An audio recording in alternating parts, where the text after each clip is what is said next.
Hello, it is day 5 of COVID lockdown South Africa, and we've made it to day 5, so we'll make it to day 21. To all of us who are still surviving at home, this is for us to keep our brains entertained, to keep growing, to keep a fun challenge between you and your parents. As you can see, some of these, and these are what you are going to need. Either some little type of container filled 2/3 of ground, if you do not have ground, or small containers, even Tupperware, recycle buckies, all those things.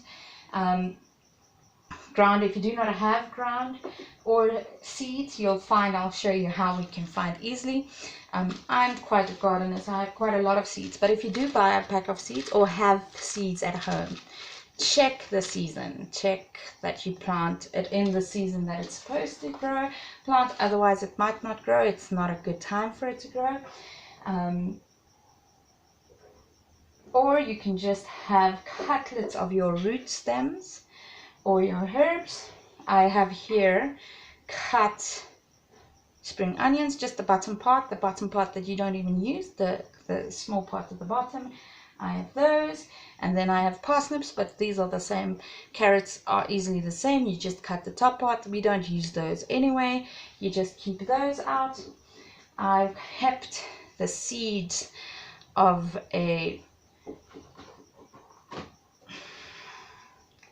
green pepper, and I have small tomatoes, which we are going to cut in halves or quarters, and they might not, the peppers and the tomatoes might not really spring now, but they are fine. And when you plant these, just remember, just underneath the ground, just a tiny layer of ground in it. Or if you plant anything if you don't have earth, as I said, it's as easy as having a plate.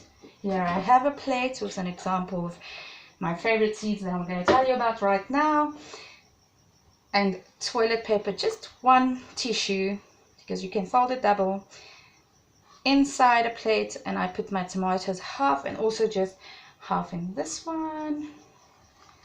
Put a little bit of water. You can even use the water after you've washed your hands. So use grey water works. That's what we use to grow things in our house, and they grow fine. Or if you put your tomato or whole thing, just literally a bit of it. So while you grow this, if you have seen some of my previous videos, the first one was that God hears us and God hears you, and the second one was that we are in Lent, that the church is in Lent, sorry for that brain fart, but we are in Lent, in a time of mourning, because Christ is becoming crucified soon. In our calendar, it's going to be Good Friday, and then we remind ourselves of the price Jesus Christ paid by dying on the cross, and also rising from the dead on Easter Monday, which is a big celebration in the entire Christian church across the board. So here's the deal. Why grow things? First of all, it'll be a fun challenge, and you can teach your kids about sustainability. And if you grow things, and my favorite thing to grow that I didn't tell you, but I do want to tell you, my favorite thing, except for beans, and as I said, tomatoes and stuff I've already grown and regrown, even ginger, is this. These are plain popcorn mealies. Plain. You can see.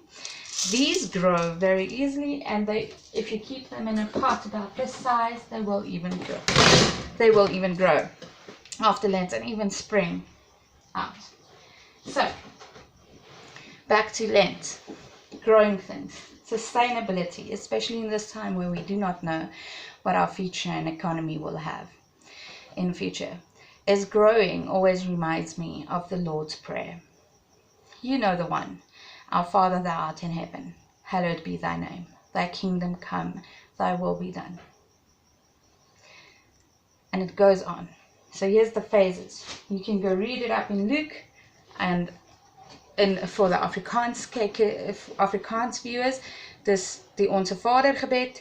Depending on the denomination, it's either the Lord's Prayer or the Our Father, or the daily prayer. And this is a prayer that teaches us to pray. Why? Because Jesus taught his disciples to pray. He said, this is how you pray.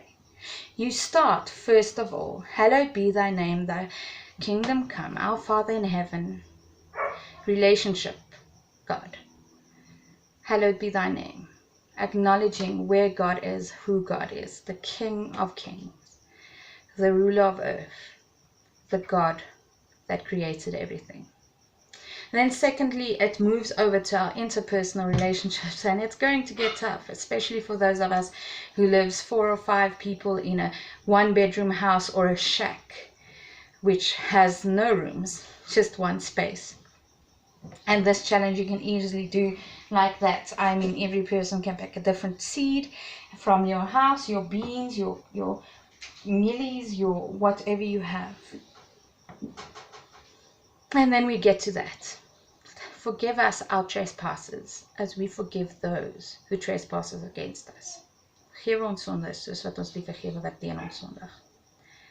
And it focuses on keeping us safe in our relationships, reflecting in time of Lent on our relationships, especially now that we have a lot of time. A lot of us are not working. A lot of us are at home doing everything and thinking, how are we going to survive? In this time, let's pray for our relationships, because Jesus taught us to do that after acknowledging God for who he is. The next part, it says, and keep us from temptation. Verlos ons teen die bose. In this time, there will be a lot of temptation. Negativity is a good one and a big one. We can get a lot of negativity in this time. But in this time as well, God gives us the grace to forgive. And in this time as well, God prays. Jesus prayed, he taught us to pray, to forgive each other and to not be tempted. When you are getting a little keelvol, want jou maag gaan al 7 keer af op jou. When you are so tired of the millionth time your baby girl or baby boy asked you the same thing. Because now you're the teacher, the cleaner, the mother, the doctor, everything in one, the entertainment system, while you grow these things and talk about how everything must be grown, that we can eat, that we can sustain, and that God gave us daily life, that you will not be tempted with negativity to fall into not obeying and not staying home, that we will keep fighting this fight. And then the reason for it all again, and the end of the prayer, why? Because to God comes the earth and the kingdom and al die mag en al die heerlikheid tot in ewigheid, forever and ever, until eternity. And it ends, amen. So in this time, even though we made it to day 5, while we are planting our plants, and as you can see, our names logos are on, and the seeds we pre-picked, and we will put on the names, and we will put this.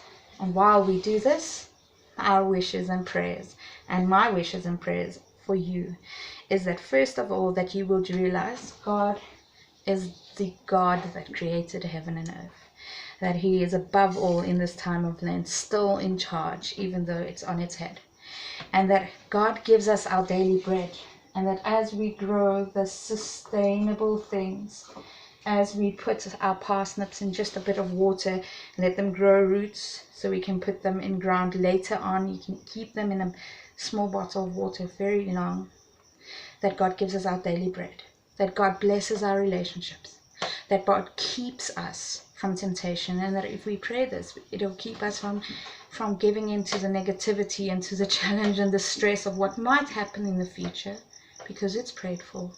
And then ending it with acknowledging, may you see how big God is. May God show his eternal love and his eternal power and his eternal grace in your life. Have a blessed one. Keep safe. Keep home. See you tomorrow.